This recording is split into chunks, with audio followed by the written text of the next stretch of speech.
Hi guys, Katie from Moon Design Lab here, and I am back for another weekly video. This week I wanted to talk about overcoming obstacles as a female entrepreneur. Now, if you are not a woman, this will also be beneficial to you. I personally really love things that are challenging and need a lot of mental toughness, from doing really difficult day hikes that have a lot of elevation gain to running ultra marathons.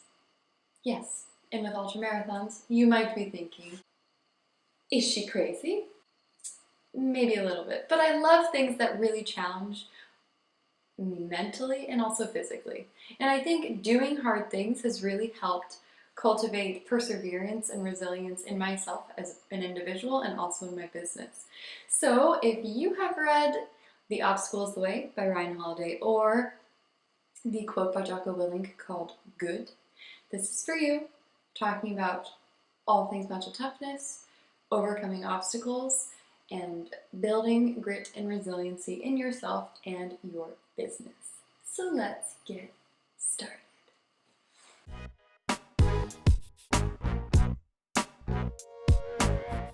All right, friends, let's get to it. Overcoming obstacles as a female entrepreneur. So some obstacles that I have encountered and that come to mind while running my business would be having months where I don't make much money, like $300, or the difficulty of finding the right person to do my taxes, coming up with healthcare because you're self-employed and how difficult it is to find healthcare, having difficult clients when you don't really know who exactly you want to work with, and the challenge that that comes with. So I wanted to share some of the things that I have heavily relied on that have made a big difference when I'm met with obstacles and things that are difficult to deal with, because it happens to the best of us, it happens to everyone. So the first thing would be mental toughness. Cultivate mental toughness. Like I said before, I like to do intense hiking, I like to run marathons and ultra marathons, and I have in the past.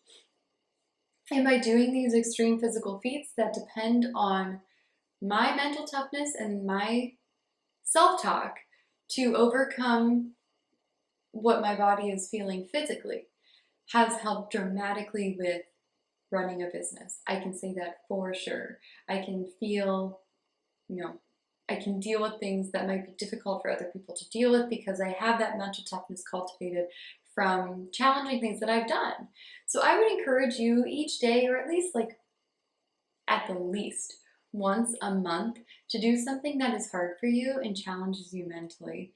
And do it and put it in your scope. You don't have to do it in my scope, which is doing races that are really difficult and take a lot of training. It could be something very simple that is challenging for you, so you can decide what that is for yourself.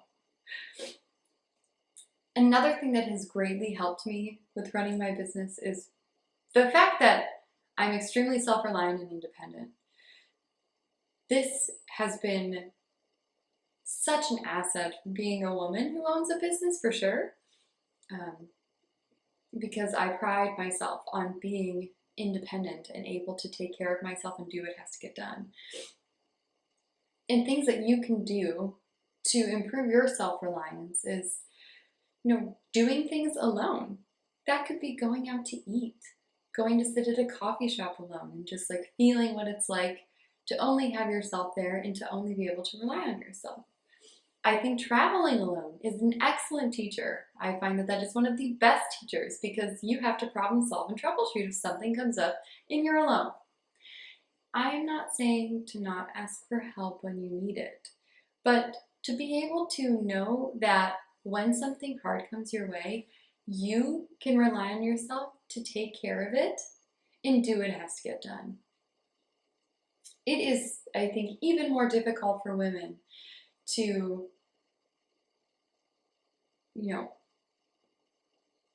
not play small. We're very good at playing small, and we have to train ourselves to not play small and go out and really do what we are capable of. And I think that starts with self-reliance and being independent. Yeah. Next, of course, would be fear setting. I talked about fear setting 2 weeks ago. This was something that I used when I quit my job and when I used to create new products or send out bids. Fear setting is extremely useful for taking this fear that could feel enormously big and putting into perspective, where it could feel like this giant fear, and then it's actually this big. It's small. It's a small fear, and your mind is just making it much larger than it actually is.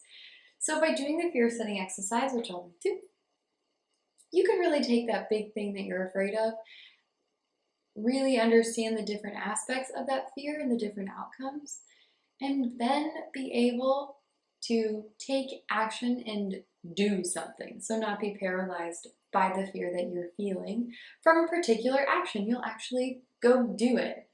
You'll go do the thing. Because, typically what you want is on the other side of fear. And it's usually the hard thing that has to be done that gets you what you want, right? So the next two things kind of go hand in hand. And they are worrying about what is in your control, not outside of your control, and letting yourself feel anything, feel and experience fear, being scared about doing something, and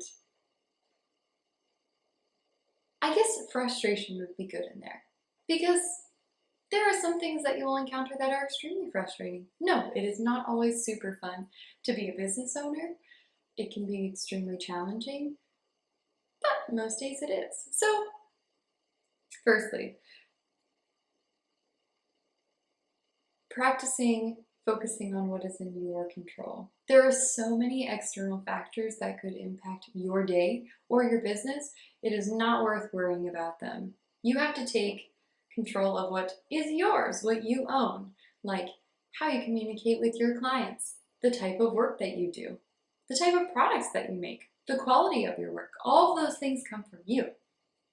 Things that you should not waste your time worrying about, like what people say about you on social media. That is easier said than done. What people say about your work, how they think about your work. What really, really matters ultimately is did you do a good job? And does your client like it? If your client likes it and you know you did your best, then that's great. That's exactly what you want and what you've been looking for. And also just the fear of being judged by others by putting yourself out there. That's a big one for me. That's very difficult. But I am not in control of what other people are thinking. So yeah, same for you. You can only control yourself. You can't control other people's, opinions. So with the other one, which is letting yourself experience emotions, so frustration, fear, being scared or sad, let yourself feel what you're feeling. Don't push it away. Don't invalidate what you're feeling, but let yourself really feel all of it and then take action. So don't become so overwhelmed by what you're feeling. Just take action after you feel what you're feeling. No, especially sometimes we get very afraid of things that are in the future, like something that could go wrong but hasn't gone wrong yet. Yes, you can look at all of those things as potentials, but you should not be controlled by the potential. You should recognize I won't worry about this thing until it's there, until it is actually real and set in stone, then I'll worry about it. Yes, it could be a problem, but right now it is not important. And lastly, you can do hard things. For sure. You can do hard things and you are more tough than you think you are. Know that you can rely on yourself to get things done. That's very important. You can be self-reliant and you can cultivate mental toughness. Do hard things regularly and you will become stronger and feel more confident in your business and what you're doing in the trajectory that you're heading on. So, if these spoke to you, please hit the like button, and I would truly love to have like a conversation about your favorite mental toughness techniques and cultivating mental toughness, and any of the books that you have read on mental toughness. I think that would be super fun. Also, I have a weekly newsletter that goes out every Thursday, the same day that my videos are launched, of course, where I share like things that I'm thinking of, things that are weighing on my heart, the video that comes out, and free assets that I find, because free assets for your website, especially if you DIY'd it, that's awesome. It's really exciting, and it's usually lots of fonts, because fonts are really expensive, unless you're using Google Fonts, of course. But sign up in the link below if you'd like to receive those newsletters. I'd be happy to have you. And also, I have an Introverted Entrepreneurs Tribe group on Facebook that I would love to have you be part of. Just bringing together the introvert entrepreneurs of the world and supporting each other and creating a nice community. So I hope to see you next week, and thanks. Bye, guys.